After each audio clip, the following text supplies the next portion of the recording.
Meu nome é Enos Mota, e se você é estudante de exatas, acabou de entrar agora em uma universidade de exatas, seja de engenharia, matemática, física, e que tenha algum curso de cálculo, cálculo 1, no qual você terá que aprender sobre limites, derivadas e integrais, este vídeo foi feito exclusivamente para você. Nós vamos falar agora sobre os 7 principais erros ou ferramentas matemáticas que os estudantes acabam por negligenciar ou se esquecem do ensino médio ou utilizam de maneira errada durante a faculdade e que custam muito caro, em muitas situações até mesmo a reprovação em cálculo. Se alguma dessas ferramentas aqui é muito simples para você, você pode ir passando para o próximo. Nós vamos falar aqui do mais simples até o mais complicado.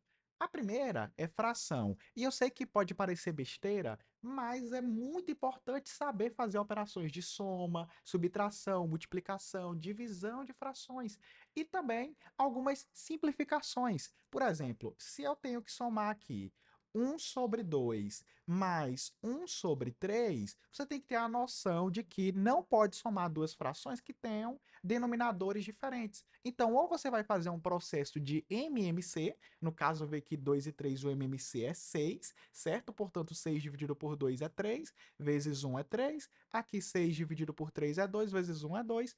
E observar que fica 5/6. Ou, de uma maneira mais direta, que como eu gosto de fazer, é o processo de dessimplificação. Então, a fração 1/2, eu posso reescrevê-la como 3/6. A fração 1/3, eu posso reescrevê-la como 2/6, de modo que aqui, se eu simplificar por 2, eu volto para o anterior, aqui, se eu simplificar por 3, eu volto pelo anterior. E sempre que você tem duas frações que têm o mesmo denominador, você soma os numeradores e mantém o denominador. Então, vou colocar aqui a fórmula, na verdade, as fórmulas, e aí você vai identificar se você conhece todas elas. O objetivo desse vídeo não é explicar de maneira exaustiva cada um aqui dos conteúdos. Então, o que é que você vai ter que fazer? Vai observar as fórmulas que eu vou colocar, vai identificar o conheço ou não conheço. O que você não conhece, você anota, procura mais conteúdo sobre isso, pratica. Então, vamos voltar lá.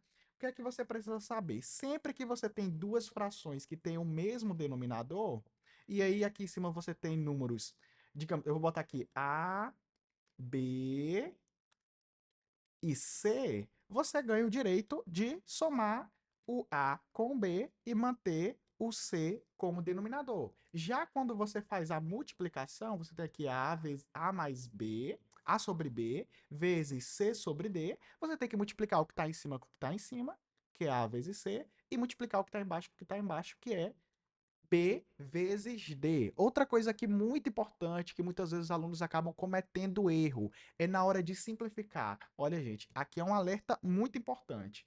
O número 2 mais 2 dividido por 2. Acredite se quiser, eu já vi aluno do ensino superior fazer isso.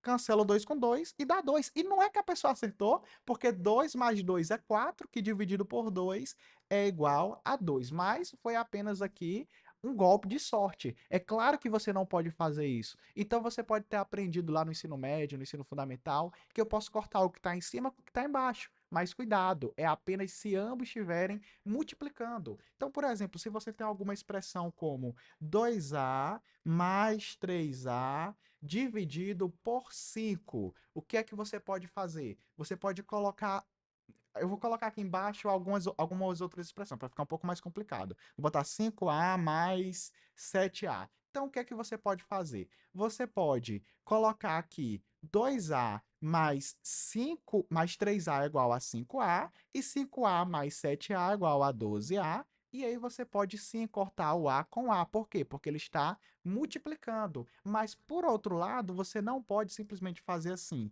A mais A dividido por A e cortar o A com A. Isso daqui é um grande erro, não pode, certo?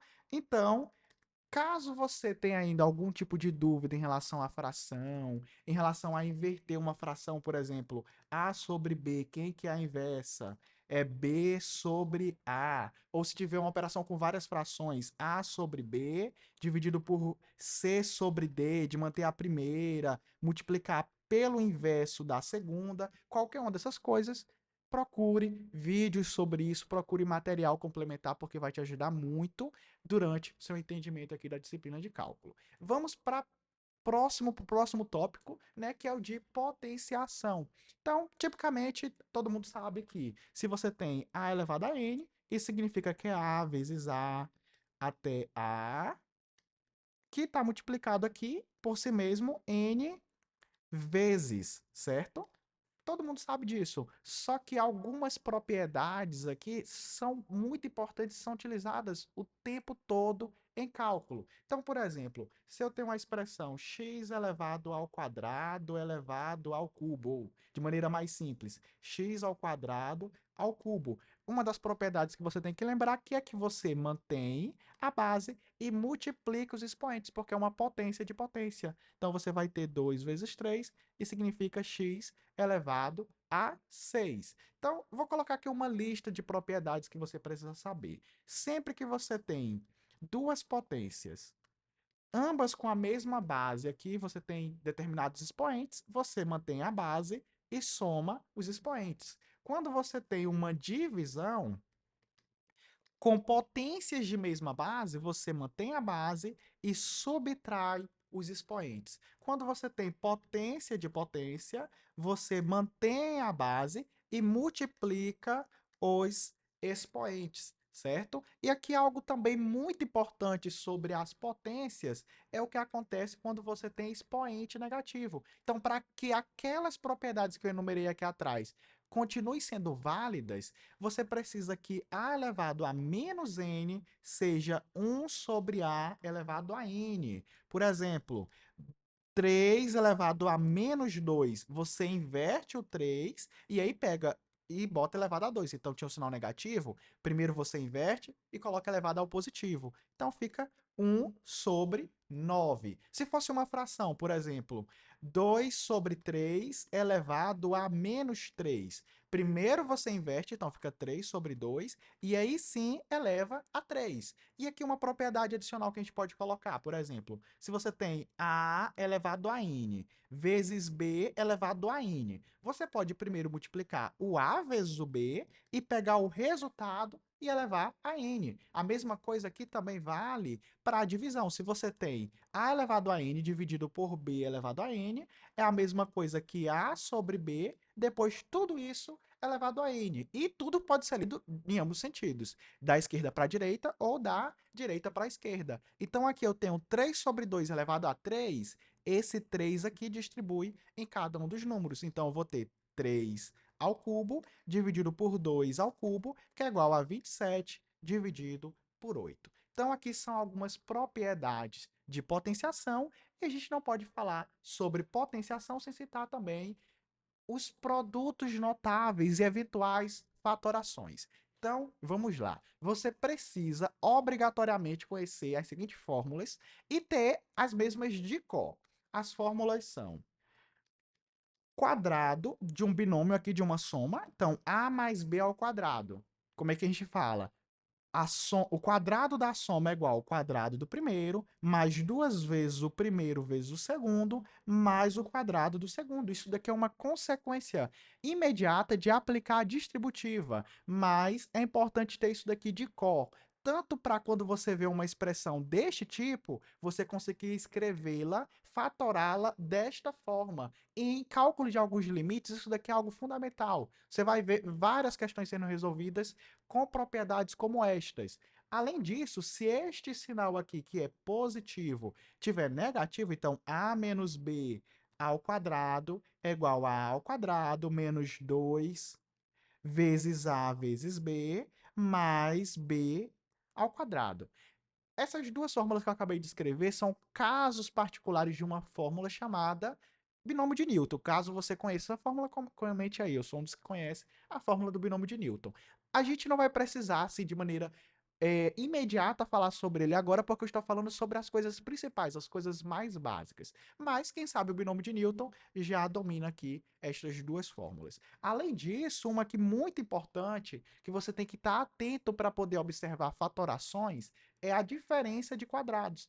Então, sempre que você tiver a ao quadrado menos b ao quadrado, isso reescreve-se como o produto da soma pela diferença. Eu somo A com B, eu calculo a diferença de A menos B e aí multiplico. Então, diferença de quadrado é igual ao produto da soma pela diferença. E você tem que estar atento para sempre que aparecer alguma expressão assim, você poder simplificá-la como está escrito do lado esquerdo, ou vice-versa, se aparecer uma expressão que está ali do lado direito, lado esquerdo, você pode fatorá-la como aparece no lado direito. Então, por exemplo, se você tem a seguinte expressão: x ao quadrado mais 2x mais 1 dividido por x ao quadrado menos 1. Você tem que ser capaz de notar que esta expressão aqui de cima é o resultado de x mais 1 ao quadrado.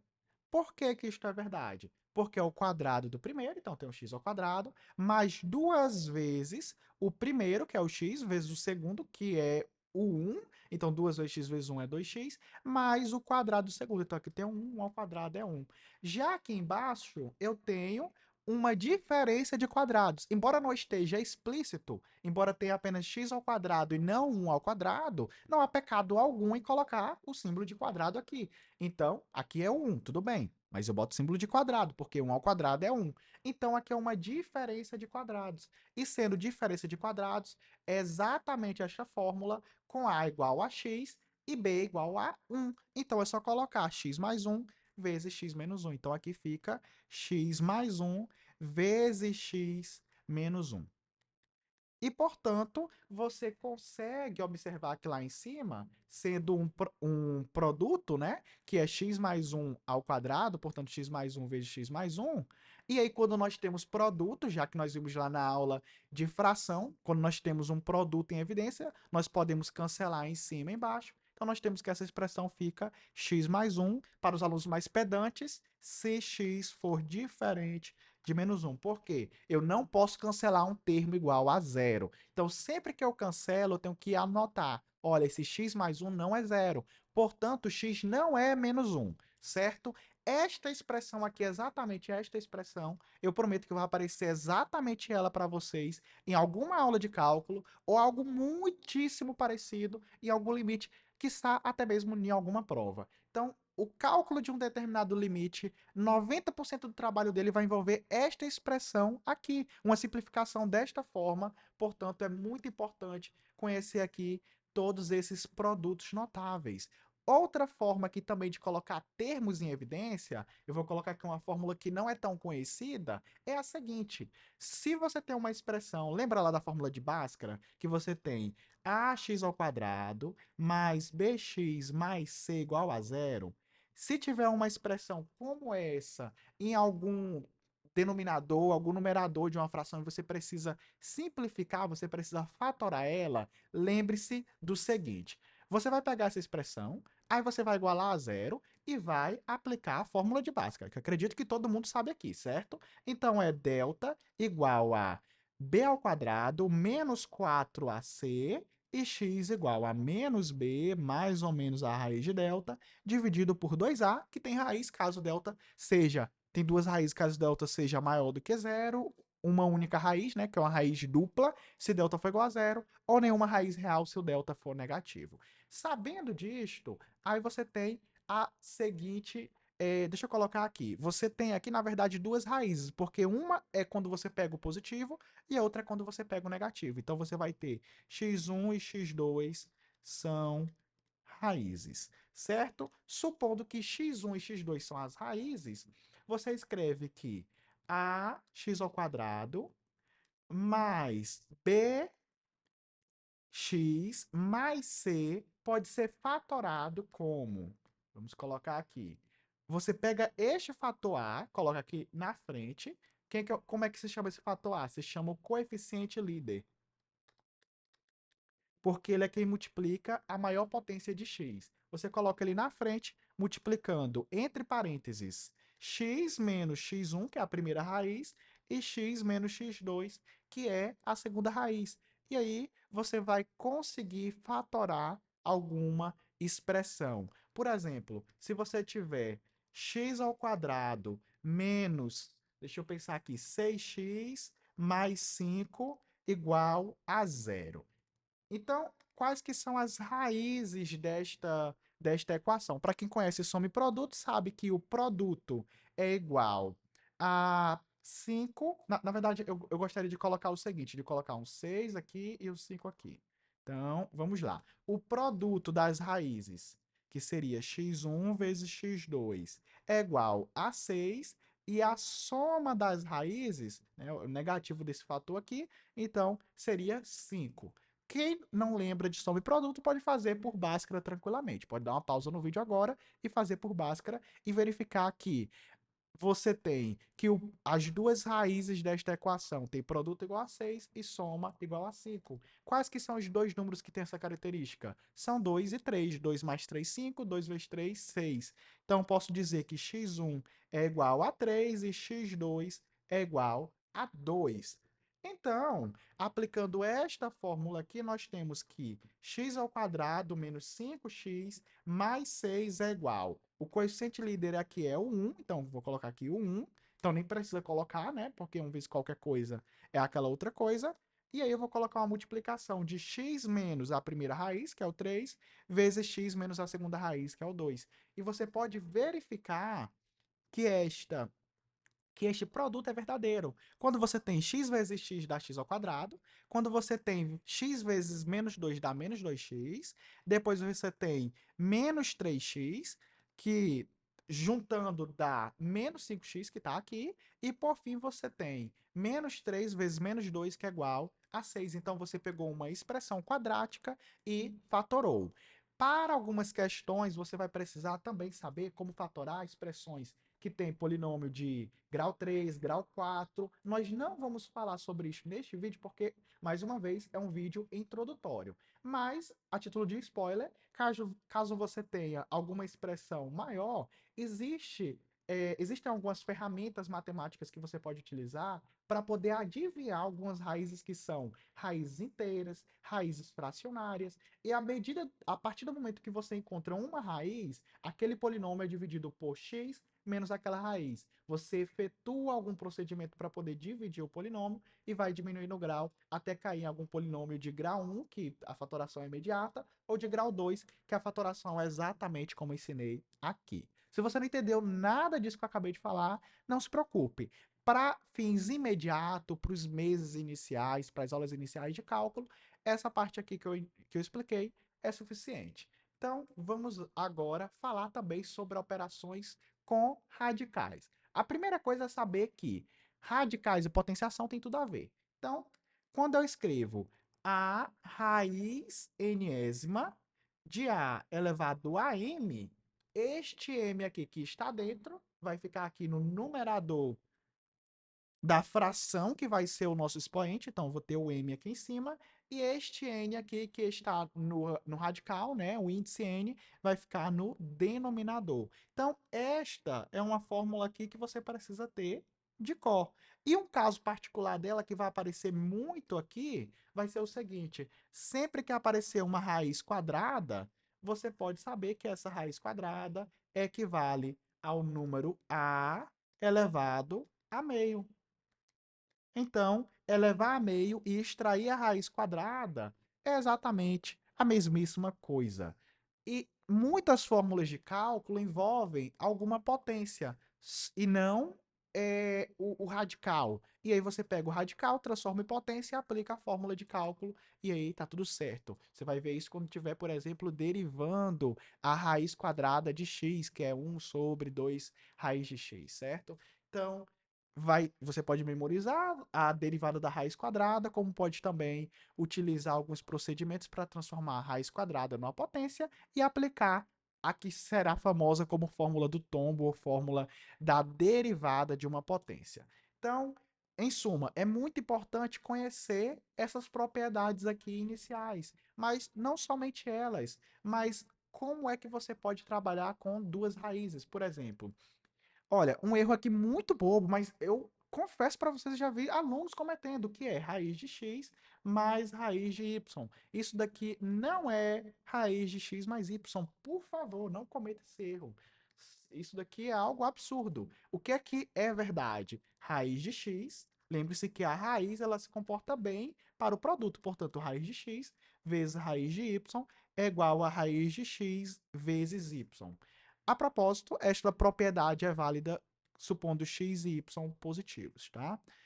Porque para x ou y negativo, a gente diz que não existe a raiz quadrada, né? Quando a gente não está trabalhando com números complexos. Então, aqui, para aliviar a minha barra, eu coloco x e y positivos. Então, a raiz quadrada se comporta bem perante o produto. Então, se eu tenho a raiz quadrada de 9 vezes a raiz quadrada de 4, eu posso escrever que é a raiz quadrada de 9 vezes 4. 9 vezes 4 é 36. E qual que é o número que é elevado ao quadrado da 36? É o 6.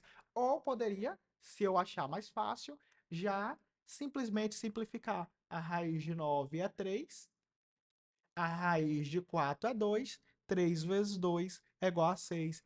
E ambas as expressões aqui dão a mesma resposta. Mas por que você precisa saber disso se as duas expressões dão a mesma resposta? É porque em algumas situações você precisa pegar uma expressão que está de uma forma e reescrevê-la de outra forma para poder simplificar. Então você precisa fazer os dois caminhos, precisa saber os dois caminhos, tanto saindo disso para isso ou disto para isso e assim sucessivamente. Então, aqui são algumas operações básicas com radicais. Outras operações que eu posso elencar seria, você tem aqui a raiz de x dividido por raiz de y. Se ambos os valores são positivos, também é evidente que basta dividir x por y e extrair a raiz. Por exemplo, eu tenho a raiz de 25 dividido por 4. Eu posso fazer de duas formas. Eu posso observar que o número 5 dividido por 4 por 2 é a raiz, porque 5 sobre 2 vezes 5 sobre 2 dá 25 sobre 4, ou eu posso pegar esta raiz e distribuir tanto aqui em cima quanto aqui embaixo. Então, dá a raiz de 25 dividido por raiz de 4, que é igual a 5 dividido por 2, e aí é uma forma mais simples de obter a resposta. Agora, se você está cansado aqui da aula, preste muita atenção, porque é um erro que eu já vi até alunos muito bons cometendo.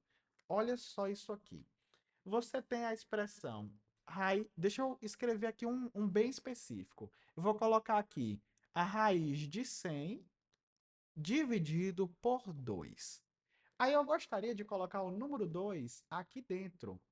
E aí tem aluno que escreve isso assim, isso é a raiz de 100 dividido por 2. Isso aqui é um erro absurdo, não pode ser cometido. Sempre que o número vai para dentro da raiz, você escreve ele indo para dentro da raiz como ele indo ao quadrado. Eu vou explicar o motivo. Porque o correto a se fazer é raiz de 100 dividido por 2. O 2 é a raiz de 4, então é raiz de 100 dividido por raiz de 4. E agora sim, tendo duas raízes, você pode dividir os dois números e manter uma única raiz. Mas isto apenas quando você tem as duas raízes. Portanto, ficaria a raiz de 100 sobre 4, que é a raiz de 25, que é 5. Evidentemente, se você não fizesse essa simplificação aqui, esse erro absurdo, como é que ficaria? Quem que é a raiz de 100? É 10 dividido por 2. Quanto que é 10 dividido por 2? 5. Então, as duas expressões aqui bateram. Mas no cálculo de alguns limites, algumas assíntotas que vocês vão conhecer logo mais, é necessário você passar este 2 aqui para dentro. Então, como é que eu ensino? Que este 2 passando para dentro da raiz, vai como 2 ao quadrado, vai como 4. E é sempre assim. Então, se você tiver uma expressão x ao quadrado, vamos colocar aqui, x ao quadrado dividido por x. Este x aqui, ao passar para cá, para dentro, entra como x ao quadrado. Então, fica x ao quadrado dividido por x ao quadrado. E x ao quadrado dividido por x ao quadrado, divisão de potência de mesma base, mantém a base, subtrai os expoentes, 2 menos 2, que é 0. Então, seria 1, e aqui eu tenho a raiz de 1, que é igual a 1.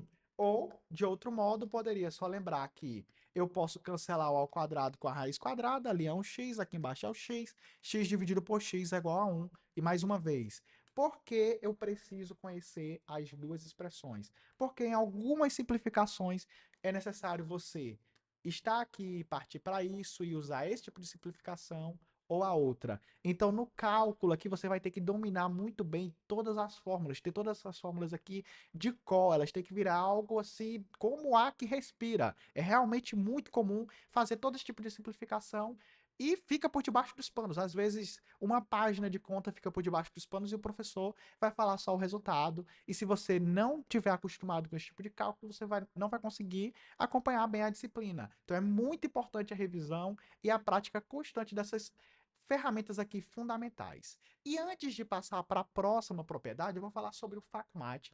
Grava aqui cursos sobre cálculo 1, cálculo 2, cálculo 3, geometria analítica, inspirado nas matérias da Unicamp, mas em nível que corresponde a qualquer universidade do Brasil. Se você estuda na USP, na Unicamp, na PUC, qualquer universidade do Brasil, por mais requisitada que seja essa faculdade, por mais exigente que eles sejam na disciplina, você vai conseguir ir bem com os cursos do FACMAT, que tem aulas diretas, resoluções de provas anteriores lá da Unicamp, listas de exercícios resolvidos, quizzes em PDFs e gravações de diversos aulões pré-prova. Então você vai ter uma plataforma que você pode assistir às aulas direto do seu telefone, em qualquer lugar, qualquer hora que você tiver. Você pode assistir pelo computador, você tem todos os nossos quizzes. Então é um curso completo, feito com muita responsabilidade e que já aprovou milhares de alunos nestas disciplinas. Vamos voltar lá para a nossa ferramenta número 5, que são as funções exponenciais e logarítmicas. Porque basicamente uma aqui depende da outra, né? Mas basicamente as pessoas têm mais dúvida na parte de logaritmos. Então vou falar aqui sobre os logaritmos. Quando eu escrevo log de a na base b é igual a x, eu quero dizer o seguinte: tem até um modo que os professores elementares costumam explicar que é: você pega o b, eleva a x e dá igual a A. Então a fórmula assim é fácil de lembrar se você desenhar um círculo aqui no sentido anti-horário, certo? Então isso significa que b elevado a x é igual a A. Eu gosto de pensar que o logaritmo é o expoente. Então, quando eu escrevo log de A na base B, eu me pergunto quem que é o expoente x, tal que esta base elevada a este expoente resulta em A. O A é chamado de logaritmando, o B é chamado de base e esse x aqui corresponde ao expoente. Vamos dar aqui alguns exemplos. Primeiro, se eu escrever só log e não falar qual que é a base, eu estou me referindo a logaritmo na base 10. Portanto, quem que seria o log de 100?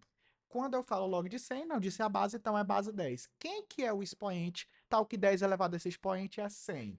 É 10 elevado a 2 é 100, portanto, o log é o expoente, é o 2. Um outro exemplo, quem que é o log de 1000? O log de 1000 na base 10. 10 elevado a quem que dá 1000? É 10 elevado a 3, porque aqui tem 3 zeros, certo? Então, o expoente é o 3. Vamos aqui em outras bases. Log de 8, vou botar assim, log de 16 na base 2. Então, é 2 elevado a quem que dá 16? 2 vezes 2, 4, vezes 2, 8, vezes 2, 16. Então, multipliquei 4 vezes. Significa que o 2 elevado a 4 é 16. Quem que é o expoente na base 2? É o expoente 4. Então, se você memorizar que log é o expoente, você vai acertar sempre. E aí tem algumas propriedades que você precisa memorizar, e por isso que o log é tão temido por muitos alunos, porque ele envolve várias fórmulas. E as propriedades que você precisa saber são as seguintes. Primeiro, log de... Eu vou colocar aqui uma base B e vou colocar x vezes y. Vou usar x e y para poder ficar mais simples. O log de x vezes y corresponde a log de x mais o log de y. Eu vou dar um exemplo aqui desta propriedade. Por exemplo, se você quer saber quem que é o log de 25, deixa eu pensar aqui, vou botar 125 na base 5. Aí, claro que você pode já saber, o 5 elevado a 3 é o 125, eu sei que a resposta é 3. Tudo bem, calma aí. Mas vamos testar uma propriedade com isso.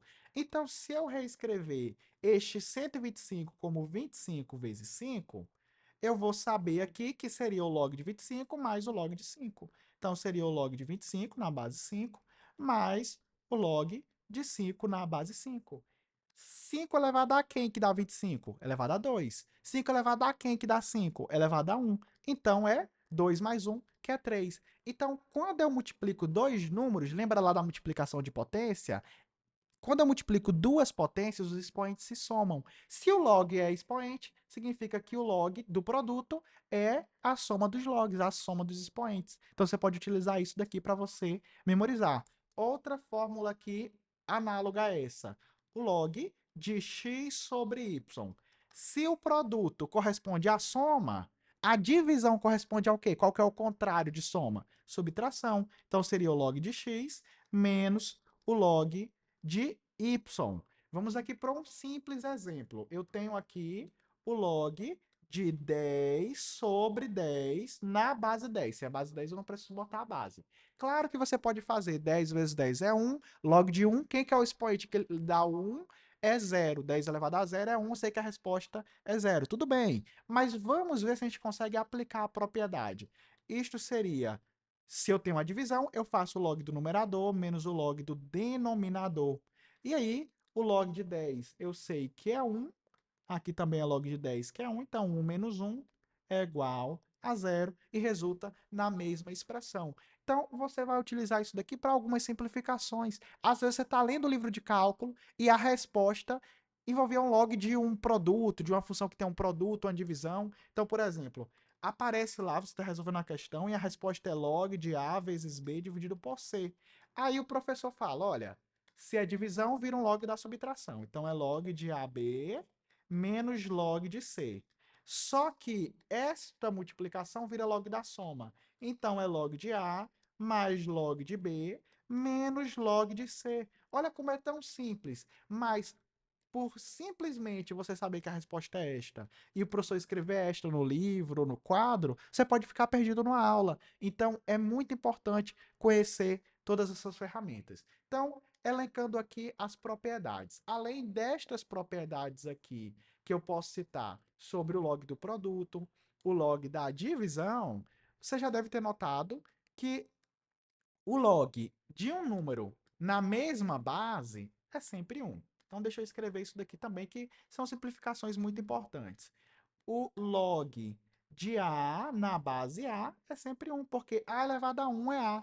E o log de 1 em qualquer base que você tiver, numa base B qualquer, é quem? É 0, porque B elevado a 0 é igual a 1. Então, esses daqui são bem simples de memorizar. Além disso, tem outras propriedades também que você pode utilizar aqui sobre logaritmo. Eventualmente, propriedades de mudança de base, para você poder fazer simplificações, propriedades sobre identidades. Então, uma identidade aqui muito importante do logaritmo é o seguinte: você tem b elevado a log de x na base b. Pensa aqui comigo o que isso vai resultar. Aqui eu tenho. O que é que significa isso? Isso significa quem que é o expoente. Quem que é o expoente? Digamos que eu vou chamar esse expoente de y. Tal que b elevado a y dá x. Então, se b elevado a este expoente, vai resultar em quê? Em x. Então, isso daqui é uma propriedade. E aí você pode só pensar aqui sobre ela que ela faz sentido. Ou os professores explicam assim, você pode cancelar o log, né, a com a potência. Então, a potência e o log são propriedades ali, são funções inversas. E você pode ter o contrário também. Log na base b de b elevado a x é o quê? Então, o log é o expoente. Qual que é o expoente na base B, tal que resulta em B elevado a x? Já está aqui o expoente é o x. E aí os professores explicam assim, você cancela isto com isto e resulta apenas no x. Então aqui são outras propriedades. E você tem que estar atento para algumas simplificações. Por exemplo, log de 5. O professor pergunta quem que é o log de 5. Você não sabe quem que é o log de 5, mas ele fala assim no enunciado. Log de 2 é aproximadamente 0,3. O professor pode perguntar qual que é o log de 5. Agora, esse daqui a gente não sabe de qual, porque não é uma potência de 10. Mas você pode escrever o seguinte: o que é o 5? O 5 é o resultado de 10 dividido por 2. Portanto, isto seria o log de 10 menos o log de 2. O log de 10, o log de um número, na mesma base é sempre 1, e o log de 2, o professor já deu, que é 0,3. Então, significa que o log de 5 é 1 menos 0,3, que é aproximadamente 0,7. Então, aqui são algumas informações que vocês precisam de log, e eu vou dar aqui um presente para vocês, que é adicionar também o logaritmo natural, porque é muito importante em cálculo. Na verdade, tem até alguns livros de cálculo que quando eles escrevem assim log sem base, significa na base é. Então, existe um número chamado E, que é o número de Euler.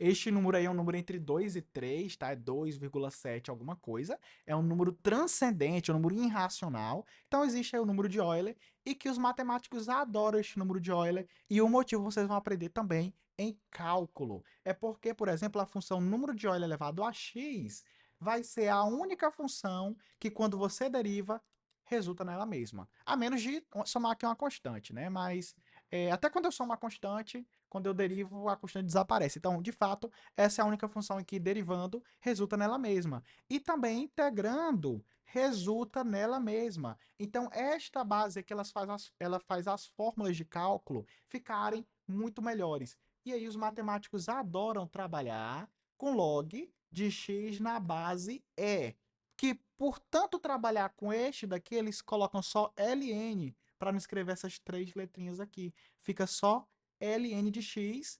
Por que ln? Porque eles chamam de logaritmo neiperiano ou logaritmo natural. Então você precisa memorizar apenas que o ln de e é o quê? Se a base é e e o número é o e, ln de e é 1. Quem que seria ln de 1? Ln de 1 em qualquer base é zero, né? Que significa número de Euler elevado a zero é igual a 1. Então, essas duas coisas aqui você já deve ter memorizado. Aí, além disso, você tem que ln de e elevado a uma potência n qualquer, uma potência x qualquer, você corta aqui este log que é na base e com este e e fica x. Esta foi uma das propriedades que eu coloquei lá atrás e que além disso vale todas as propriedades anteriores, que ln de x vezes y é igual a ln de x mais ln de y, que ln de x sobre y é igual a ln de x menos ln de y, e assim por diante. Uma das propriedades aqui que eu percebi agora que eu esqueci de listar foi a seguinte: sempre que você tem um log na base B de um x qualquer elevado a uma potência r, este esta potência aqui, este expoente, na verdade é r, cai multiplicando. Então fica r vezes log de x na base b. Então, por exemplo, se perguntarem para você qual que é o log de 5 ao quadrado, o 5 o ao quadrado cai multiplicando, então fica 2 vezes o log de 5. E o log de 5, a gente já sabe lá que é aproximadamente 0,7. Então fica 2 vezes 0,7, que é 1,4. Então, esta é uma propriedade aqui muito importante, que vai ter um paralelo aqui também, que seria o ln de um número x qualquer elevado a r, este r cai multiplicando, então fica r vezes ln de x. E as propriedades que eu escrevi lá de cancelamento, tem essa daqui, também tem uma outra que é número de Euler elevado a ln de x, cancela o número de Euler com logaritmo na base e fica só o x. E esta propriedade aqui, esta mesmíssima fórmula, será usado em um processo quando vocês forem calcular alguns limites em cálculos, alguns limites muito interessantes, vocês não terão como calcular o limite em específico da expressão, mas quando você aplica ln na expressão, você consegue transformar numa indeterminação diferente e aplicar um método chamado L'Hopital, e você vai precisar desta identidade aqui. Então, para ver como é muito importante. E aí também, vamos aqui para uma coisa bem simples, radianos. O que é que você precisa saber de radiano? Que π corresponde a 180 graus. Só isso. Todo o resto é regra de 3. Então, por exemplo, se alguém perguntar o que é que seria 90 graus em radiano, isto é π sobre 2. Se π é 180, 90 que é metade de π que é π sobre 2. Quanto que é 45 graus? É metade de 90, então é metade de π sobre 2. π sobre 2, π sobre 4. E assim por diante. O que é que seria 60 graus? Então faz aqui. Π é igual a 180, o que é que corresponde a 60 graus? Coloca um x. Aqui você corta esse zero com esse zero, eu dividi por 10, é uma proporção, eu posso fazer isso, não tem problema nenhum. Como são diretamente proporcionais, eu multiplico cruzado, então é 6π é igual a 18 vezes x, portanto, x é igual a 6π sobre 18, dá para simplificar por 6 em cima e embaixo, então fica π sobre 3. Portanto, 60 graus é π sobre 3. Tudo em cálculo é em radiano. Absolutamente nada vai aparecer em graus. É muito raro aparecer graus. Então, acostume-se a usar radianos. Se você tem algum tipo de dificuldade sobre radianos, pesquise exemplos disso, pesquise exercícios e pratique, porque tudo vai ser em radianos. Então, você precisa fazer o ciclo trigonométrico em radiano. Eu coloco aqui o eixo dos cossenos, eu coloco aqui o eixo dos senos, e eu sei que aqui é zero, aqui é π sobre 2, aqui é π, que é o 180, aqui é o 3π sobre 2, que muitos conhecem como 270, e volta aqui para o 2π, que é o 360 graus. A gente precisa saber isso daqui de cor. Onde é que fica o 60 graus? Fica aqui, que é o π sobre 3, e assim por diante, certo? E faz todo sentido, porque se π é 180, dividido por 3, 180 por 3, 60. Então, é uma simples regra de 3, é um dos assuntos mais fáceis que a gente listou até aqui. E vamos agora para o sétimo conteúdo. Vocês já devem ter percebido que irão precisar de trigonometria. Então, o que é que você precisa de trigonometria? Primeiro, do básico, a trigonometria no triângulo retângulo. Se você tem um triângulo retângulo, dado um triângulo retângulo e um ângulo alfa aqui qualquer, você tem aqui duas coisas. Primeiro, o que é um triângulo retângulo? É um triângulo em que tem um ângulo de 90 graus. O lado oposto ao ângulo de 90 graus é o maior lado deste triângulo e recebe um nome que vocês devem conhecer, que é a hipotenusa. De onde é que vocês conhecem isso? Teorema de Pitágoras. Hipotenusa ao quadrado é igual à soma dos quadrados dos catetos. Portanto, os outros lados são os catetos. Então, deixa eu afastar aqui. Aqui é um cateto, aqui também é um cateto. Só que você precisa adjetivar esse cateto de acordo com o ângulo que você está se referindo. Então, quando eu pego este ângulo aqui, eu vou até pintar ele de azul. Quando eu pego este ângulo aqui, alfa, eu estou me referindo a ele, este cateto está oposto ao ângulo alfa. Então, ele é chamado de cateto oposto. Quando eu pego, continuando aqui com este ângulo alfa, este cateto aqui ele está triscando no ângulo alfa. Então ele está tocando no ângulo alfa. Como é que é o nome disso? Adjacente. Adjacente é o que está próximo. Se eu pegar o ângulo beta, agora em relação ao ângulo beta, este é o oposto e este cateto é o adjacente. Então muda tudo. Se eu pegar os ângulos ali que estão, que são ângulos complementares, né? O que é ângulos complementares? Se aqui eu tenho um ângulo beta, eu sei que alfa mais beta é igual a 90 graus. Já que a soma dos ângulos internos de um triângulo qualquer é 180, eu já tenho 90 aqui, então resta 90. E quando dois ângulos somam 90, nós dizemos que esses ângulos são complementares. Então, de maneira alguma, você pode deixar de saber na ponta da língua aqui. Seno de um ângulo alfa é igual ao cateto oposto dividido pela hipotenusa. O cosseno de um ângulo alfa é cateto adjacente dividido pela hipotenusa. E tangente de um ângulo alfa é cateto oposto dividido por cateto adjacente. E como consequência, quem lembra lá do comecinho, quando nós estávamos falando de frações, certo? Quem lembra daquela parte lá de frações, você sabe o seguinte, voltando aqui, que se eu pegar esta fração e dividir por esta, eu mantenho a primeira, multiplico pelo inverso da segunda, eu sei que quando eu tenho algo multiplicando eu posso cancelar, então fica cateto oposto sobre cateto adjacente, que é a mesma tangente. Portanto, tangente também pode ser escrito como seno dividido pelo cosseno. Então, tangente de alfa é igual a seno de alfa dividido pelo cosseno de alfa. Então, você precisa aqui lembrar destas propriedades. Algumas pessoas utilizam o tal de só toa para lembrar que é S-O-H, só. C-A-H-K-T-O-A, toa. Então, isso aqui você precisa lembrar, certo? Além disso, você precisa saber que seno ao quadrado de qualquer ângulo, de botar aqui um ângulo θ, mais cosseno ao quadrado sempre resulta em 1. Isso daqui isso daqui é basicamente teorema de Pitágoras, quando você tem este triângulo aqui com a hipotenusa 1. Você vai ter aqui o cateto oposto, que seria o cosseno, o cateto adjacente, que seria o, o cateto oposto, que seria o seno, e o cateto adjacente, que seria o cosseno, e a soma dos quadrados dos catetos é igual ao quadrado da hipotenusa, que é 1. Então, você tem essa informação aqui, tem algumas propriedades que resultam delas e que também são bastante utilizadas em cálculo. Por exemplo, você tem isso daqui como verdade. Se você pega essa igualdade e divide por cosseno ao quadrado, de ambos os lados, você ganha isso aqui. Aí você tem que seno dividido por cosseno é o quê? Nós sabemos que seno dividido por cosseno é tangente.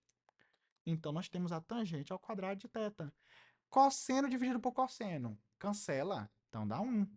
E 1 sobre cosseno. Ah, esqueci de dizer. Tem aqui mais algumas propriedades, algumas funções adicionais, que são cossecante, que geralmente escreve... eu vou escrever o nome completo dela. Cossecante. A cossecante começa com C. É o inverso do que começa com S. Então, é 1 sobre seno. E a secante é a que começa com S, é o inverso da que começa com C. É 1 sobre cosseno. Eu, pelo menos, lembro assim. E também tem a cotangente, que é, como vocês imaginam, o inverso da tangente. Então, se tangente é cateto oposto sobre cateto adjacente, a cotangente é igual a cateto adjacente dividido por cateto oposto. Então, se você tem aqui 1 sobre cosseno, aqui é o inverso da que começa com C, então a que começa com S é secante. Então, vai ser secante de ao quadrado de θ, né? Porque isso daqui corresponde a esse ao quadrado. Eu poderia colocar um ao quadrado aqui também. Como eu tenho 2 ao quadrado, fica a expressão e eu coloco apenas 1 ao quadrado aqui. Então, é 1 sobre o cosseno, que é a cossecante, elevado ao quadrado. Então, eu sei que tangente ao quadrado mais 1 é igual a secante ao quadrado. Se você tivesse pegado essa mesma expressão e dividido por secante ao quadrado, você teria uma outra fórmula que também é muito importante ter memorizado aqui. Aqui mais um alerta de erro que eu acabei de lembrar. Olha, isso daqui é muito importante.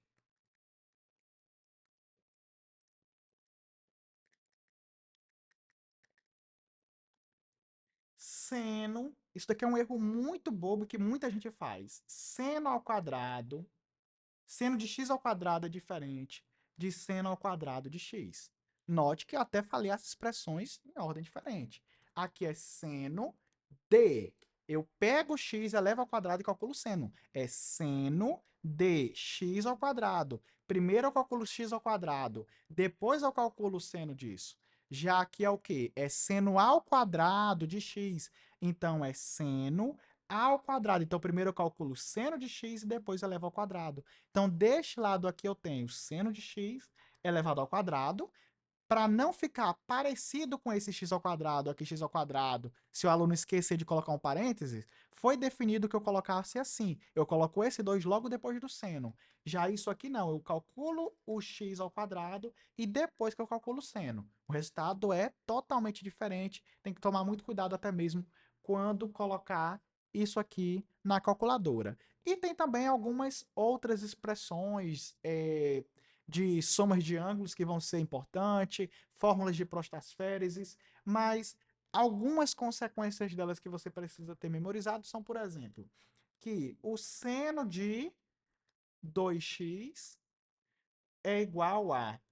Então, se você tem aqui o seno de 2x, você coloca 2 vezes o seno de x vezes o cosseno de x. E também temos aqui a fórmula para o cosseno, uma fórmula aqui que é a seguinte. Deixa eu colocar aqui anteriormente. Então, você sabe que seno ao quadrado mais cosseno ao quadrado é igual a 1, certo? Então, você poderia muito bem, além do mais, saber que cosseno de 2x é igual a cosseno ao quadrado de x menos seno ao quadrado de x. É outra fórmula aqui que você precisa saber, que eu deveria até ter colocado aqui na próxima página. Essas daqui são duas fórmulas, seno de 2x e cosseno de 2x. Só que, a partir do momento que você pega esta fórmula aqui e substitui nesta, então vamos colocar aqui as duas e qual que você vai substituir. Vamos lá. Olha só o que é que vai acontecer. O segundo. Pronto. Aqui você pode, a partir dessa de baixo, isolar quem que seria o seno, por exemplo, ou isolar o cosseno. Vou colocar assim. Cosseno ao quadrado, eu vou colocar o seno ao quadrado, é igual a 1 menos cosseno ao quadrado. Salva aqui essa informação. Então, eu vou pegar este seno ao quadrado e vou substituir aqui. Então, cosseno de 2x é igual a cosseno ao quadrado menos o seno ao quadrado. Mas o seno ao quadrado é 1 menos cosseno ao quadrado.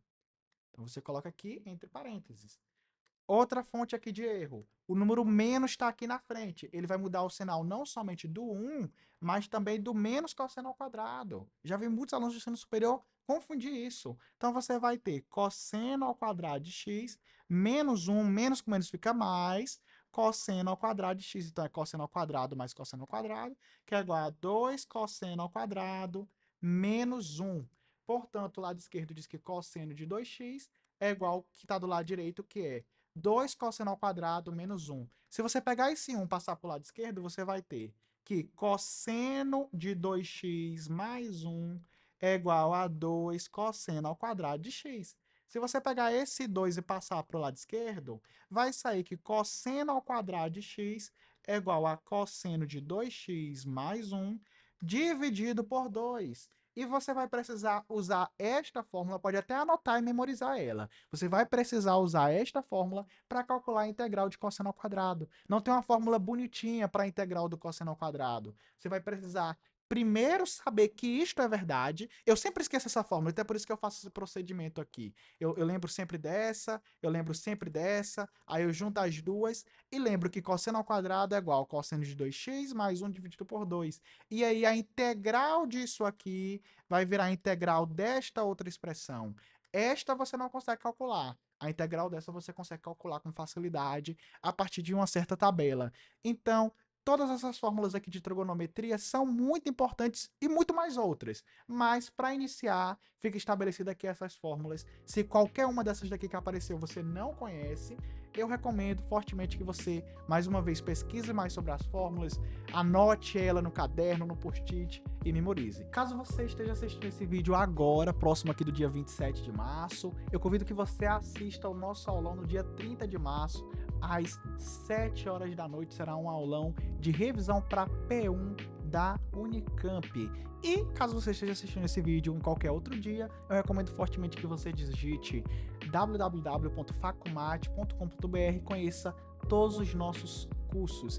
Verifique qual que é o curso ideal para você, qual que cobre o conteúdo da sua faculdade, e você terá acesso a professores didáticos que irão explicar o conteúdo com paciência, com calma, com muito mais tempo do que nós tivemos aqui nessa nossa mini aula, e tudo de maneira direta e explicativa para você ter um ótimo desempenho nessa disciplina.